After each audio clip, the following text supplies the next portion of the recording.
Do you ever wonder what a potential private money lender will ask when you present your real estate investment deal to them? If you know the answers to these questions, you'll be prepared and be successful. So in this video, I will reveal top 4 questions every private money lender asks.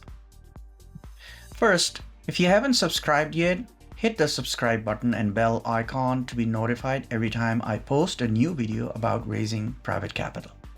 Hello, my name is Amir Khan. I'm a real estate investor, mentor, and coach based in Dallas, Texas.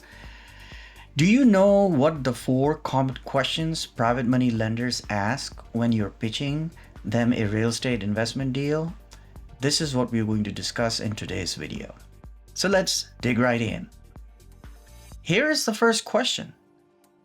What will happen to my money if you die? Wow. Yeah, believe it or not, this is the number one question in the minds of your potential private money lender. What is your private money lender really worried about is how will the investment project be managed and what will happen to their money if you passed away after receiving a loan from them. They are also thinking, will your project still proceed? If so, who will manage it? Who will make the payments on their loans? Will the loan be paid back as per terms of the loan? What will ensure that actually happens? Guess what?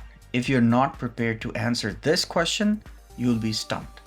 So how do you answer this specific question?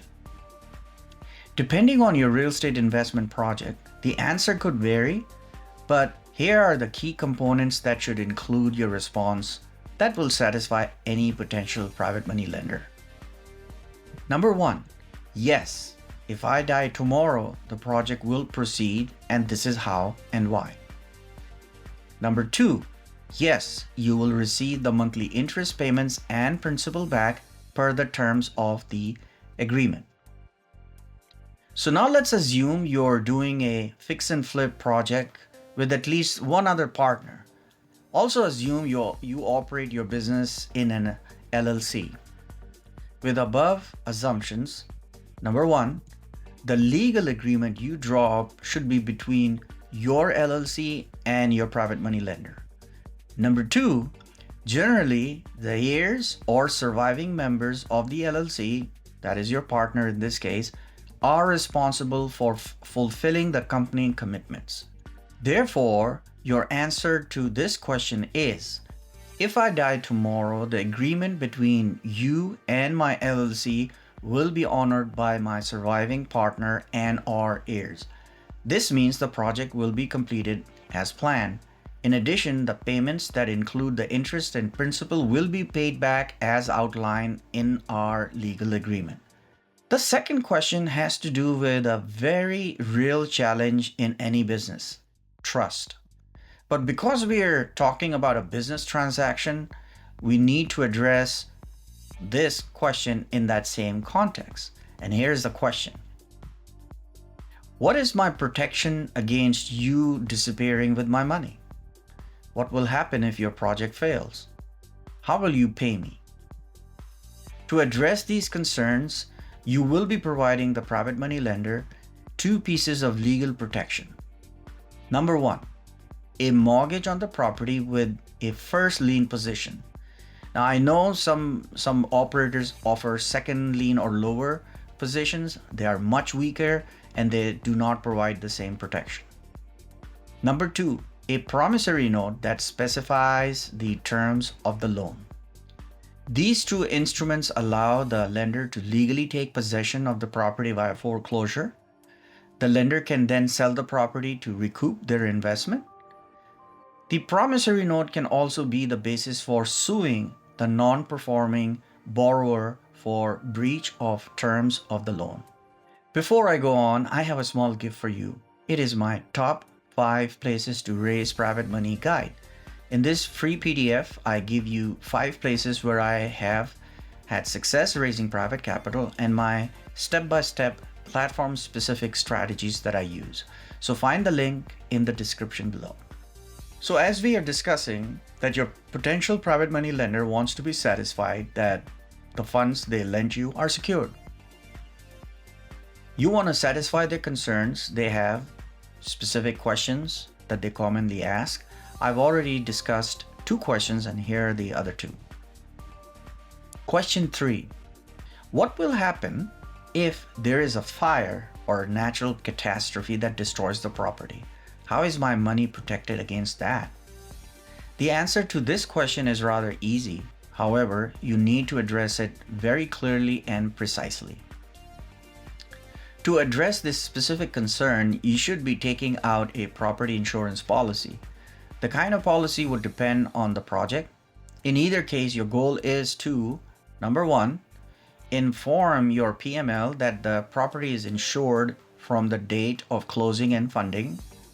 Number 2, the primary beneficiary of the insurance policy is the lender for at least the amount he or she has lent you. So your answer to this question should be, the property will be covered by an insurance policy for at least the amount of as-is value or the private money lender's investment amount. The private money lender, being in the first lien position, will be the primary beneficiary should there be a total loss due to fire or major catastrophe. As I mentioned earlier, depending on the type of your project, you may need additional stipulations on your policy to ensure that your private money lender is totally protected. Whatever it takes, it is your job to satisfy your private money lender so that they know that their money is protected. Before I discuss the next part, I wanted to tell you about how I help real estate investors raise private capital. Through my capital raising mastery system, my coaching program, I help real estate investors learn advanced private capital raising strategies, systems, and tools. Even though we only had launched a few months ago, my students are already signing up their own private money lenders using my system. If you're interested in learning more, please find the information in the description below. Meanwhile, I would like to invite you for a 7-day free trial in my Private Capital Raisers Club, a community where I share a lot of my content. Again, the information about that is also in the description below. Finally, this last question is always in the back of every private money lender's mind. Since you're asking them to lend you money for your real estate investment deal, they are wondering, what do you have at stake? So here's the question. Question 4. What is your skin in the game? The purpose why private money lenders ask this question is because they want to ensure they are working with real estate operators that are committed to completing the project. In their eyes, an operator who has no skin in the game is the first to quit, as they have nothing to lose when things turn the other way. So here's what not to do when addressing this question from a PML.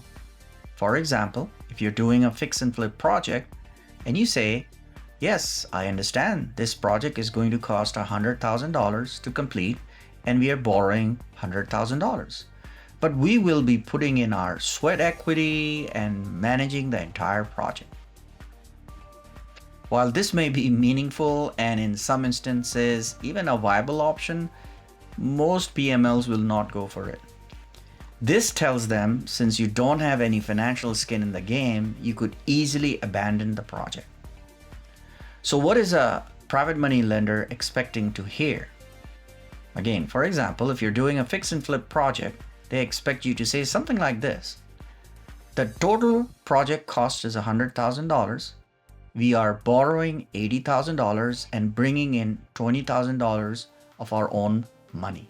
So the answer is, our skin in the game is bringing in 20% of the project cost, which is $20,000 towards completing this project. So there you have it, 4 common questions private money lenders always ask when you pitch your real estate investment deal. Hope you found this video informative. Don't forget to grab the free PDF I have for you, Top 5 Places to Raise Private Money. I would love for you to subscribe to this channel so you'll know as soon as a new video is posted. I'll see you then.